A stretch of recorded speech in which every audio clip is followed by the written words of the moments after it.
Salam, selamat pagi keluarga Kerajaan Sorga. Bahagia sekali boleh kembali mengunjungi sahabat sekalian, keluarga Kerajaan Sorga, melalui kebenaran firman Tuhan. Bapak Ibu yang dikasihi Tuhan, apa yang menjadi keinginan saudara ketika saudara akan melakukan sebuah perjalanan menuju sebuah tempat yang saudara paling impikan? Apakah saudara akan merencanakan perjalanan yang secepat mungkin, sependek mungkin, atau melakukan perjalanan yang lama dan berputar-putar? Saya kira semua kita akan memilih jalan yang tercepat, yang terpendek untuk mencapai tempat yang kita inginkan tersebut. Tetapi melalui firman Tuhan pagi hari ini, kita diajar bahwa tidak ada jalan pintas. Yang ada adalah jalan kedewasaan. Jalan panjang. Kebenaran ini diungkapkan oleh firman Tuhan dari Keluaran 13 ayat 17 dan seterusnya yang berbunyi seperti ini. Setelah Firaun membiarkan bangsa itu pergi, Allah tidak menuntun mereka melalui jalan ke negeri orang Filistin, walaupun jalan ini yang paling dekat.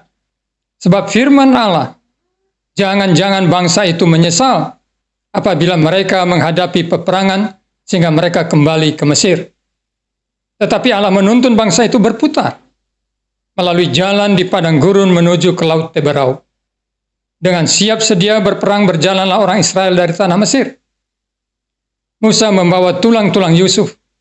Sebab tadinya Yusuf telah menyuruh anak-anak Israel bersumpah dengan sungguh-sungguh, Allah tentu akan mengindahkan kamu, maka kamu harus membawa tulang-tulangku dari sini.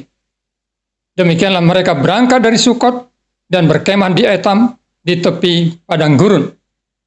Tuhan berjalan di depan mereka pada siang hari dalam tiang awan untuk menuntun mereka di jalan, dan pada waktu malam dalam tiang api untuk menerangi mereka, sehingga mereka dapat berjalan siang dan malam.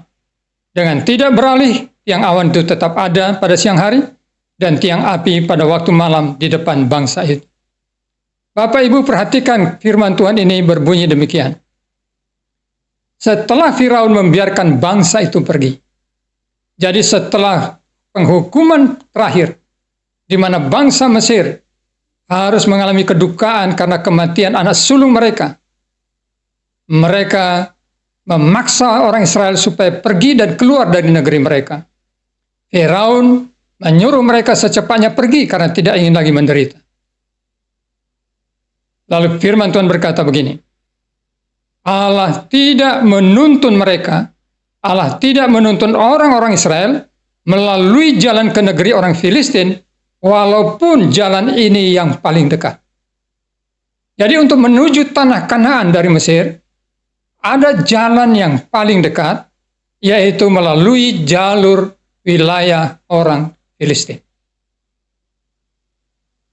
Tetapi firman Tuhan ini berkata, Tuhan tidak memilih dan memimpin bangsa Israel untuk menggunakan jalan pendek ini, jalan tercepat ini, untuk membawa mereka ke tanah perjanjian.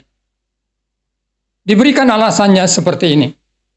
Sebab firman Allah, jangan-jangan bangsa itu menyesal apabila mereka menghadapi peperangan sehingga mereka kembali ke Mesir.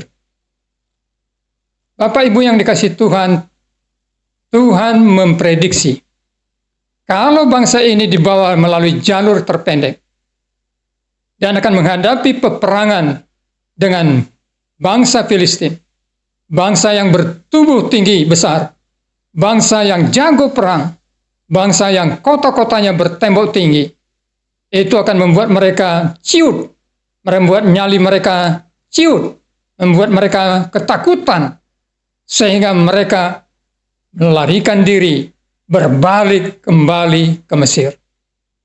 Mentalitas budak bangsa Israel tentu tidak memberikan kepada mereka keberanian untuk melawan orang Filistin. Mentalitas mereka yang diperbudak selama 400 tahun tentu membuat mereka menjadi seorang pengecut yang akan berkata, lebih baik kembali ke Mesir daripada mati berperang melawan orang Filistin yang gagah perkasa itu. Jadi Tuhan tidak membawa mereka dengan jalur yang pendek ini. Tetapi apa yang Tuhan lakukan? Dikatakan dalam ayat 18, tetapi Allah menuntun bangsa itu berputar melalui jalan di padang gurun menuju ke laut Teberau. Dengan siap sedia berperang berjalanlah orang Israel dari tanah Mesir. Yang Tuhan lakukan adalah membawa bangsa Israel berputar. Ya, berputar melalui jalan di padang gurun menuju laut Teberau, menuju laut Merah. Saudara-saudara, itu sebuah perjalanan yang mengherankan. Melalui padang gurun, berjalan di padang gurun, tapi tujuannya ke Laut Merah. Sama dengan berjalan berkeliling, lalu menemukan jalan buntu, karena ada Laut Merah. Tapi itu Tuhan yang lakukan. Itu yang Tuhan perbuat bagi bangsa ini. Di dalam perjalanan yang aneh ini, Tuhan melakukan penyertaan. Di mana firman Tuhan berkata, Tuhan berjalan di depan mereka pada siang hari dalam tiang awan untuk menuntun mereka di jalan, dan pada waktu malam dalam tiang api untuk menerangi mereka, sehingga mereka dapat berjalan siang dan malam. Ini membawa kita kepada sebuah pertanyaan. Manakah yang lebih penting dalam perjalanan hidup saudara? Melakukan perjalanan hidup yang terpendek untuk mendapatkan keberhasilan, atau melakukan perjalanan panjang tetapi di dalam penyertaan Tuhan.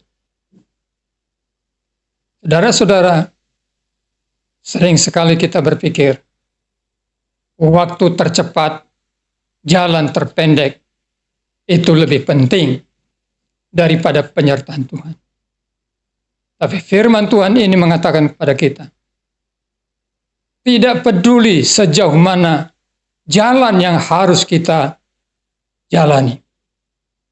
Tidak peduli sejauh mana jalan yang harus kita tapaki.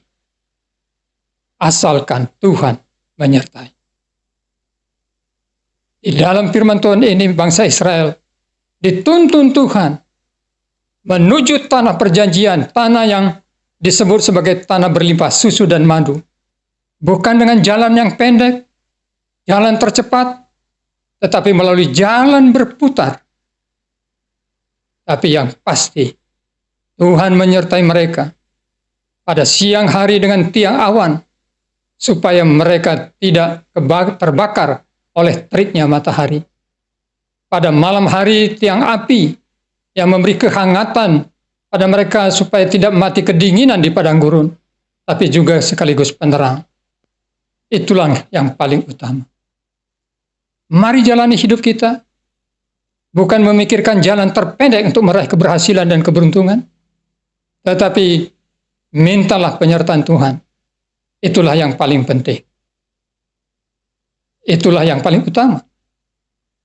Penyertaan Tuhan. Itulah yang membuat Yusuf berhasil.